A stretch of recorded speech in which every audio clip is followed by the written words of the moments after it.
bienvenue dans cette nouvelle vidéo. Alors, récemment, plusieurs personnes m'ont demandé si je pourrais faire une vidéo sur la plaque gel presse. Donc, il y a plusieurs marques, mais moi, je connais que cette marque parce que c'est ça que j'ai acheté au début et j'étais très contente avec ça. Donc, je n'ai pas changé la marque, mais on peut faire une recherche sur l'Internet si on veut savoir un peu plus sur les autres marques qui existent. Je trouve vraiment le prix pour la plaque gel press. Ça, c'est la taille 20,32 cm par 25,4 cm. Et c'est une taille que j'adore. J'ai aussi une plus grande et un peu plus petite et aussi les toutes petites plaques. Mais ça, c'est vraiment la taille c'est mon préféré. Alors, ici,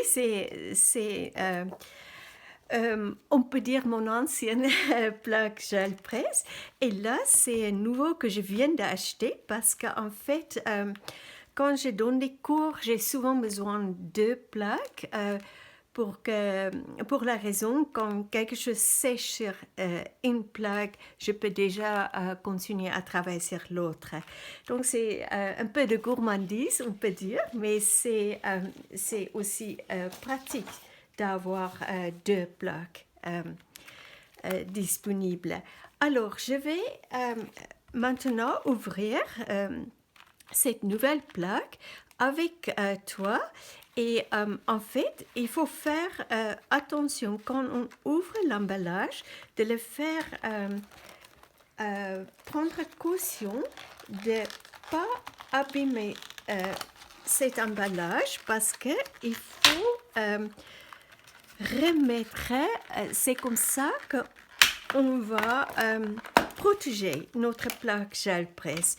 Donc ici déjà, je l'ai commandé en ligne et là c'est déjà un peu abîmé, mais le côté où la plaque rentre dans l'emballage, c'est toujours bien. Donc quand on enlève, si tu n'as pas encore, si c'est la première fois que tu vois ça, donc il y a deux, comment on dit pour ça? Je vais juste voir, c'est les films transparents. Donc, on peut enlever les films transparents. Les deux, il y a deux. Il y a un au-dessus et un en dessous. Mais ce que je te conseille à faire, quand tu vas commencer à utiliser la plaque, c'est mieux de garder le film transparent en dessous parce qu'en fait, c'est plus facile à bouger la plaque. Donc, je le laisse toujours. Mais quand j'ai fini à travailler, j'enlève l'autre aussi et je remets donc la plaque. Bien sûr, on va enlever ça.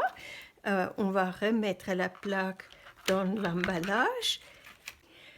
Alors, tu peux voir, c'est important de garder l'emballage. Et pour stocker votre plaque gel presse, le mieux est de le stocker verticalement. Parce qu'en fait, ça évite qu'on puisse par hasard poser quelque chose là-dessus parce que ça peut abîmer la plaque. Mais il faut bien garder les deux feuilles, les films transparents pour, comme je t'ai montré tout à l'heure, quand on veut utiliser la plaque. Donc, il faut bien garder ça, bien conserver ça. Et pour prendre soin de notre plaque gel presse, c'est bien indiqué. Ici, c'est tout expliqué comment nettoyer et aussi par rapport au stockage. Donc, c'est tout pour aujourd'hui. Donc, c'est juste une petite vidéo pour te présenter une nouvelle plaque gel presse. Et je te dis à très bientôt. Merci d'avoir regardé cette petite vidéo Et je vais poursuivre de faire quelques vidéos donc, pour montrer quelques petites techniques intéressantes. Je ne sais pas, il y a des périodes où les gens s'intéressent dans une certaine fourniture et aussi des techniques pour utiliser la fourniture. Donc pour aujourd'hui, c'était la plaque gel presse. Si tu n'es pas encore inscrite sur ma chaîne YouTube, je t'invite de le faire maintenant et aussi de me mettre un petit like, petit pouce. Et aussi les commentaires sont toujours, ou les questions sont toujours les bienvenus. À bientôt pour une nouvelle vidéo.